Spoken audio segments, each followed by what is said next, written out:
country would not be a war in defense of a country's territorial integrity. It would be, on the contrary, an invasion of territorial integrity.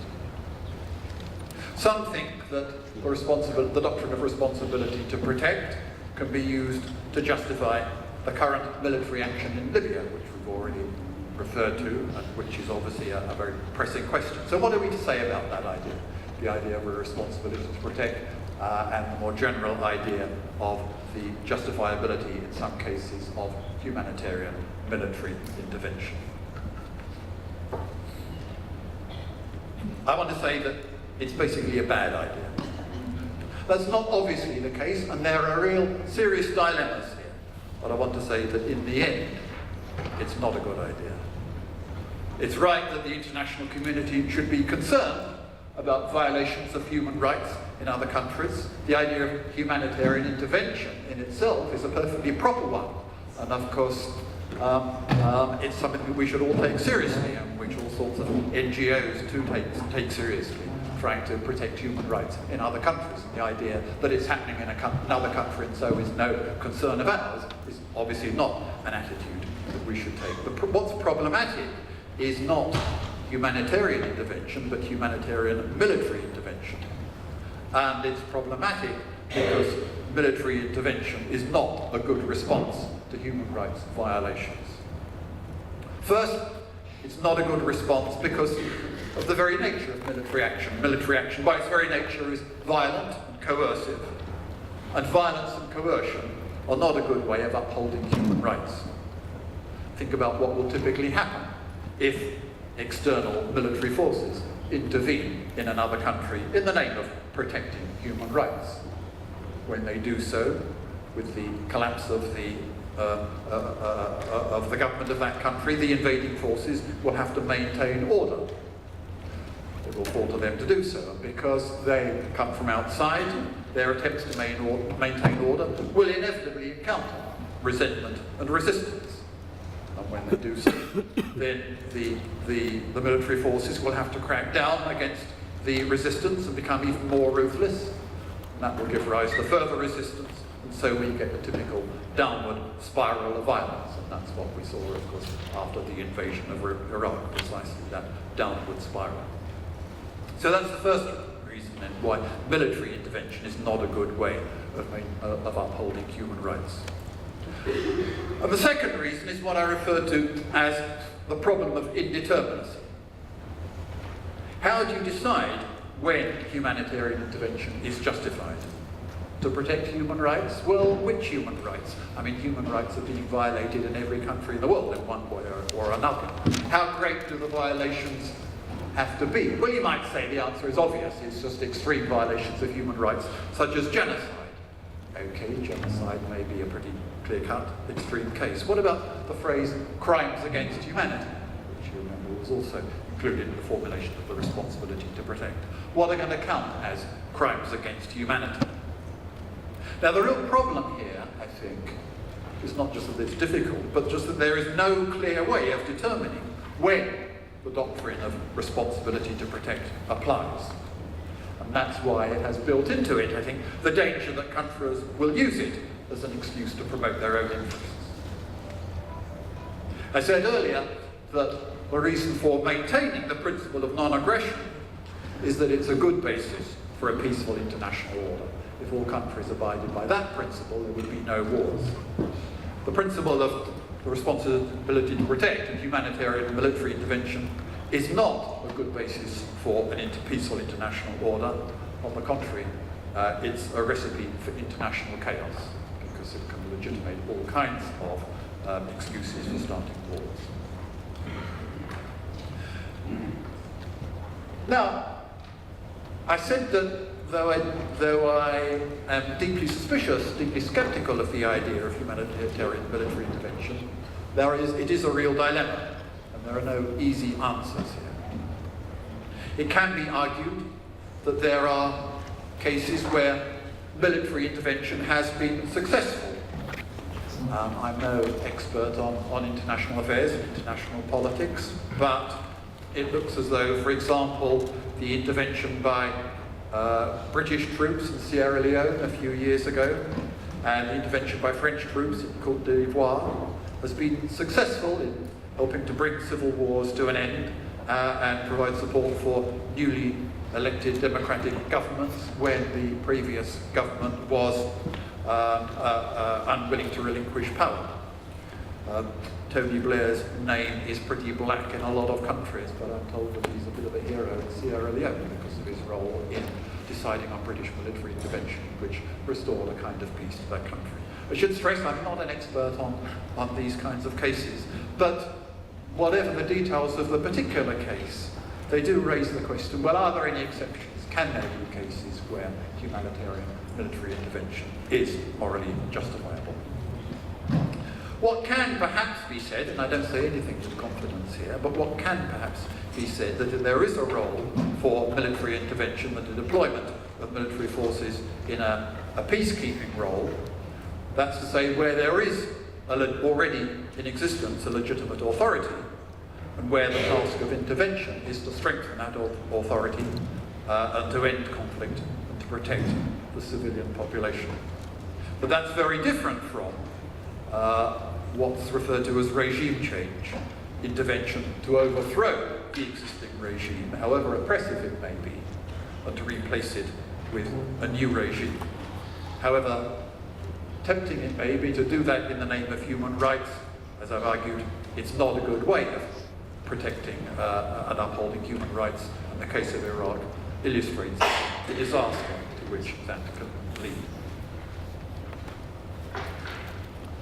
So we might make some such distinction, and we might want to argue there are cases where military intervention to put an end to conflict may be the right thing to do. But the problem is that that distinction between peacekeeping and regime change is not an easy distinction to draw. And I think that the case of Libya illustrates the difficulty, illustrates the way in which one notion of intervention may very easily slip into another. So I don't have any simple answers to that problem, but I do want to say that whatever we might want to think about the case of Libya, there are serious ethical dilemmas here which we do need to address. So in conclusion then, I go back to where I started and let me sum up what I've been arguing. I started off by suggesting that the case of war is morally difficult because it reflects the deep conflict between two kinds of moral values. On the one hand, the irreplaceable value of human lives, and on the other hand, the inescapable responsibility for consequences, which may mean having to do terrible things to prevent even more terrible consequences. I've acknowledged the strength of the just war tradition with its Christian roots, but I've argued that, in fact, modern wars, at any rate, cannot be just. At most, they may be an unavoidable necessity, perhaps as a response to aggression, but they are always a moral tragedy. They are tragic because of the large-scale loss of human lives, quite apart, of course, from all the other human costs and consequences of war, which I haven't dwelt on, but which are familiar to all of us. The destruction of social and economic institutions, the way in which wars are always a major cause of poverty and hardship across the world. Think of the East Africa crisis as a result of partly of the conflict in Somalia. And wars typically sow the seeds of a future conflict. So consequences, quite apart from the issue of the initial justice of wars, the consequences of war are very rarely positive. I'm not arguing for pacifism, though some of you may want to do so, as I've said. But I do want to say that historically, most of the wars that have ever been fought have been wrong.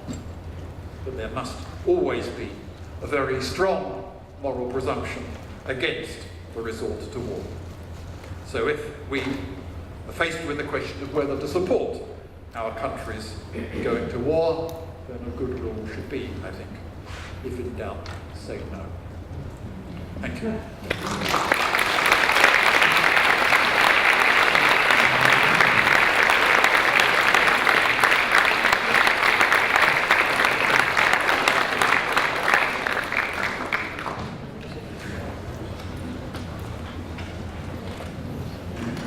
Thank you very much for that introduction, and we will take 10 minutes of questions. So if the staff can start collecting some questions, we'll spend some minutes on that. And I would like to start by asking you one specific relationship here, because you are talking about now about war, and that's a war between nations. But the concept of just war, that we are retaliating because somebody else has been aggressive against us or committed a crime against us, you could easily imagine that the same kind of reasoning could be used also by groups inside the country, or by ethnic groups, or by others. Would that be philosophically the same, or would that be something different again?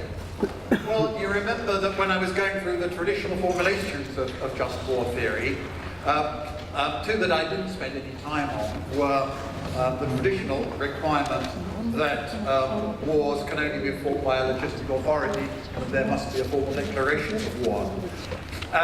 And I mean, I guess that's rooted in the way in which just war tradition emerged as a doctrine for, as it was originally called, a doctrine for princes, and then like a doctrine for governments. And of course, tradition is Christian government. And if you take those principles seriously, what they ruled out was wars fought by one part of the population against the government. And I think we don't have to guess at why it was popular with governments that the just war tradition should be formulated in that way. More recently, I think, people working within the just war tradition, including some Christians working within that tradition, tried to extend the just war theory to generate also a theory of just revolution, or just resistance to oppression. So if you're working within that tradition, then there are ways in which you can extend it to apply to the kinds of cases that you refer to. I guess I want to say that the same objections the same problems that I've been raising arise equally when you extend it in that sort of way. But of course, again, there are deep dilemmas here, and however much we throughout this conference reiterate the obvious facts about the desirability of peace over war and the desirability of dialogue over violent conflict. The fact is that in particular cases of internal repression as well as external aggression, there are serious dilemmas about whether to resort to violence. The same objections would arise, I think, but we can talk at great length about the possibilities of non-violent resistance to oppression and so on. And again, I'm no expert on that, but I think the same issues again. Thank you. We have a couple of questions here now. Is it okay to have armed forces for deterrence? Or should we all follow Costa Rica's example and have no armed forces? Are there any moral philosophical reasoning for that? Is it okay to have the tool as long as you don't use it? Yeah, well, I don't know whether there are philosophical reasons, and I'm very conscious of getting into deep water here, and trying desperately to keep it on philosophical topics and not talk about things I don't know anything about. But I mean, I think the answer in principle is yes. I mean, if you accept the principle of the UN Charter of resistance to